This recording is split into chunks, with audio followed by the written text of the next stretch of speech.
Hello everyone, welcome back to my channel, back to new video.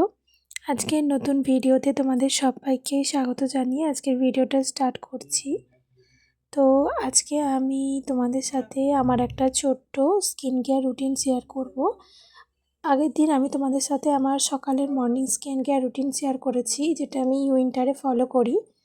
তো আজকে আমি তোমাদেরকে আমার শীতের যে নাইট স্কিন কেয়ার যেটা হয় সেটা আমি তোমাদের সাথে শেয়ার করব। আমি যেভাবে করি সেটা আমি তোমাদের সাথে শেয়ার করব। আশা করছি আজকের ভিডিওটা তোমাদের ভালো লাগবে। তো চলো ভিডিওটা পুরোটা দেখতে থাকো। তো দেখো, ফার্স্টে এখানে আমি একটা ওয়াইপস দিয়ে গোটা মুখটাকে ভালো মতো ক্লিন করে নিচ্ছি। এটা করার একটাই কারণ হচ্ছে যে স্কিনে যদি কোনো মেকআপ থাকে বা কোনো প্রোডাক্ট থাকে, সেই প্রোডাক্টগুলো এই ওয়াইপের সাহায্যে মুছে যাবে, তাই আমি স্টেপটা ফলো করি। তো তারপরে আমি এখানে ফেস ওয়াশ করে নিই। তো আমি এখানে প্লামের একটা ফেস ওয়াশ ইউজ করছি। ফেস ওয়াশটা আমার ভীষণ স্যুট হয়। তো তোমাদের কাছে থাকা যে কোনো ফেস ওয়াশ দিয়ে তোমরা মুখটাকে ওয়াশ করে নেবে।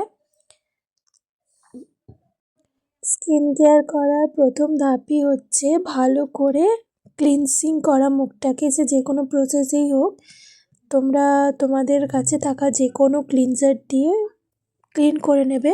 কিন্তু আমি বলবো তোমরা ডবল ক্লিনজার করার চেষ্টা করবে, কারণ ডবল ক্লিনজার ভীষণই এফেক্টিভ হয়। এতে মুখটা খুব ডিপলিভাবে পরিষ্কার হয়ে যায়। তো আমি ডবল ক্লিনজারই এখানে প্রেফার করি। তো মাঝে মাঝে আমি এখানে র মিল্ক দিয়েও মুখটাকে পরিষ্কার করি।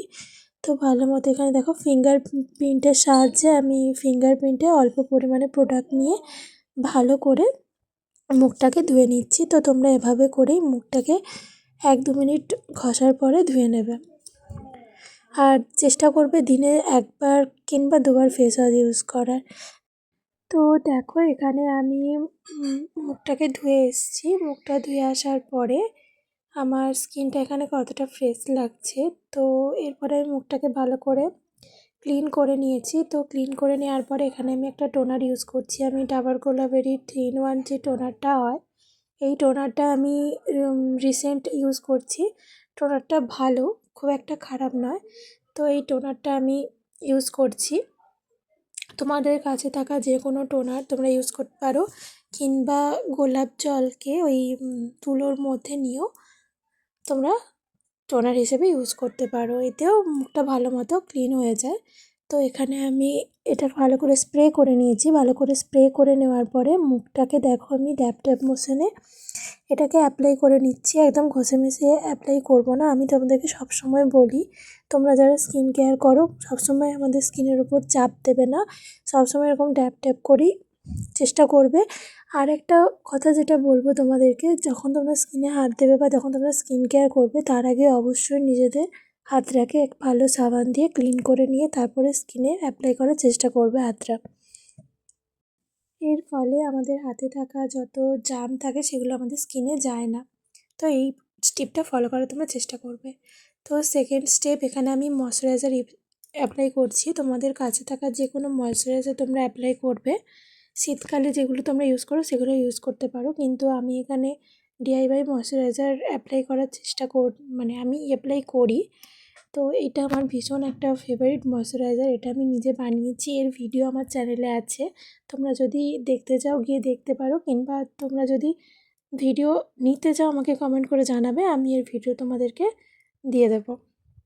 আবার আমি এর ভিডিও বানিয়ে তোমাদেরকে দেবো। এই ময়শ্চারাইজারটা যেটা আমি ডিআইওয়াই বানাই, এই ময়শ্চারাইজারটা ভীষণ ভীষণ ভালো কাজ করে। তোমরা যারা 1 মাস টানা ইউজ করবে তারা এর রেজাল্ট এমনিই বুঝতে পারবে।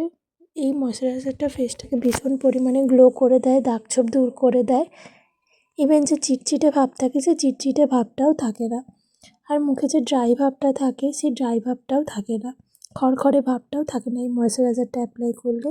তো এই ময়শ্চারাইজারটাকে আমি ভালো করে ম্যাসাজ করতে করতে অ্যাপ্লাই করে নেব, যাতে ভালো মতো ময়শ্চারাইজারটা আমাদের স্কিনে অ্যাপ্লাই হয়ে যায়। আমি যে স্কিন কেয়ারটা তোমাদের সাথে আজকে শেয়ার করছি, এই স্কিন কেয়ারটা 18 বছরের বয়সে যে কোনো ছেলে মেয়ে সবাই এই স্কিন কেয়ারটা করতে পারো। এখানে এটা সব স্কিনের জন্যই সুটেবল। আর শীতকালে স্কিন কেয়ার করাটা অত্যন্ত জরুরি, কারণ শীতকালে আমাদের স্কিন অতিরিক্ত ক্ষতি হয় শীতকালে। এরপরে দেখো এখানে আমি লিপ বাম ইউজ করছি। এই লিপ বামটাও আমি বাড়িতে বানিয়েছি। এই লিপ বামটাও ভীষণ ভালো, আমি কয়েকদিন ধরে অ্যাপ্লাই করছি, ভীষণ ভালো রেজাল্ট পেয়েছি। এই লিপ বামটা তোমরা চাইলে ইউজ করতে পারো, বা তোমাদের কাছে থাকা যে কোনো লিপ বাম তোমরা ইউজ করতে পারো। আর এই লিপ বামটা যদি তোমরা একবার ইউজ করে দেখো, আমি বলবো তোমরা ভালো রেজাল্ট পাবেই। এই লিপ বামটার ভিডিও আমার চ্যানেলে আছে, তোমরা গিয়ে দেখতে পারো। তো ভালো করে লিপ বামটা অ্যাপ্লাই করে নেওয়ার পরে সবার শেষে আমি এখানে আমার চুলটাকে আঁচড়ে নিই।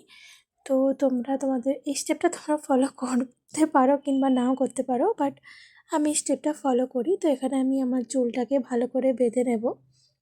তো চলো তোমাদের সাথে ছোট্ট একটা আমার অভিজ্ঞতা শেয়ার করি এই চুলটা বাঁধতেই।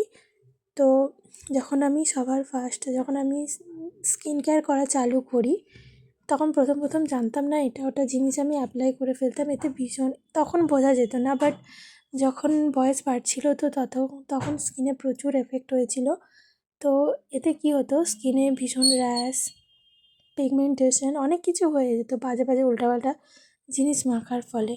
তো আমি তোমাদেরকে বলবো এই জিনিসটা না করে, নিজেদের পছন্দ মতো প্রোডাক্ট ইউজ না করে, সবসময় প্যাচ টেস্ট করার পরেই প্রোডাক্ট ইউজ করা দরকার। তো তোমরা সেটা ফলো করবে। তো দেন দেখো আমি এখানে একদম শেষ ধাপে পৌঁছে গেছি স্কিন কেয়ারের। তো আমি এখানে দেখো বডি লোশন ইউজ করছি, কারণ আমাদের স্কিনের সাথে আমাদের বডিকেও হাইড্রেট রাখা দরকার। আর বডিতেও ক্রিম মাখা দরকার শীতকালে, কারণ আমাদের হাত পাও প্রচণ্ড পরিমাণে ড্রাই হয়ে যায়। তো আমি এখানে বডি লোশন ইউজ করছি। তোমরা যারা আমার ভিডিওগুলো নিয়মিত দেখো কিংবা যারা আমার ভিডিও নতুন দেখছো, তারা অবশ্যই চ্যানেলটিকে like, comment, share and subscribe করবে। তোমরা like, comment, share and subscribe করলে আমি আরও নতুন ভিডিও তৈরি করার মোটিভেশন পাই। তো দেখা হচ্ছে নেক্সট ভিডিওতে।